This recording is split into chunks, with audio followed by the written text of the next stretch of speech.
Эми Барпы айыл өкмөтүнүн тургундары шаардагыдай бардык шарты бар дүкөндөн соода кылышат. Анткени Капуста супермаркети 29 апрель күнү Сузак районунун Барпы айылында дагы бир жаңы дүкөнүн ачты. Иш-чарага жергиликтүү тургундар катышып, аталардын ак батасы менен ачылды.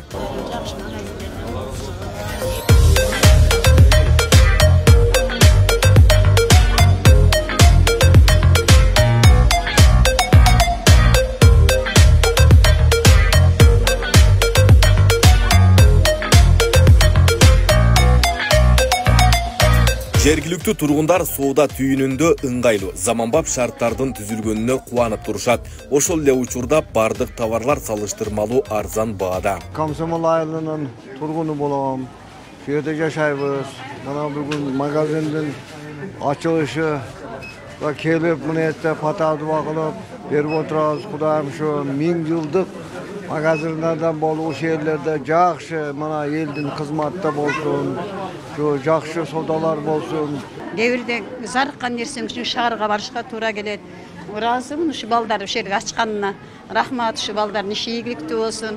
Элдин керегине жараган мыкты, ишкер жигиттерден болсун. Барпы айыл өкмөтүнүн тургуну болом. Таштак айылынан келдим. Өтө сонун. Бул жерде чындап эле алкоголдук нерселер жок. Бардыгы ушу элге керектүү азык-түлүктөр.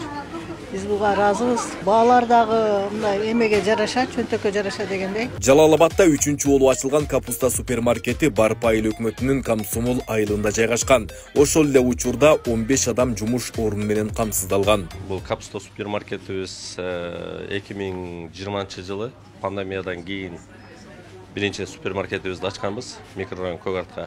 Андан кийин Сумуга ачтык, бүгүн бул жакка ачып атабыз. Бул 3-чү супермаркетибиз. Муктаждык дегенде биринчи бул жердеки талап уже башталды десек болот. Экинчи бир нерсе, биздин супермаркетте эң негизги маселелердин бири бул спирт ичимдиктерин сатпайбыз. Чынында баягы соодага арам аралашпасын деген кээ бир биздин мусулман бир туугандарыбыз бар. Алардын эңсегенин канааттандыруу максатында дагы көбүрөөк ачылгандын аракетин көрүп атабыз. Райондорго дагы чыгуу ниетибиз бар. Анткени мына биринчи район Сузак району деп кабыл алсак болот муну. Буга чейин экөөбүз шаарда болчу. Азырда ниеттенип атабыз. Сузак районунун центрине Октябрьскийге пландап атабыз. Андан кийин ошол Базар Коргон, Новокен ушул тараптарды дагы буюрса акыркы 2 жылда, келе турган 2 жылда толугу менен ошол региондорго да ачылабыз деген ниеттебиз. Жаңы ачылган Капуста дүкөнү башкалардан өзгөчөлүгү алкоголдук ичимдиктер сатылбайт. Мында азык-түлүк, үйгө керектелүүчү каражаттар, кийим-кече жана башка көптөгөн турмуш тиричиликке пайдаланган товарларды табууга болот. Айбек Исабеков, Замирбек Тойчубаев, Регион.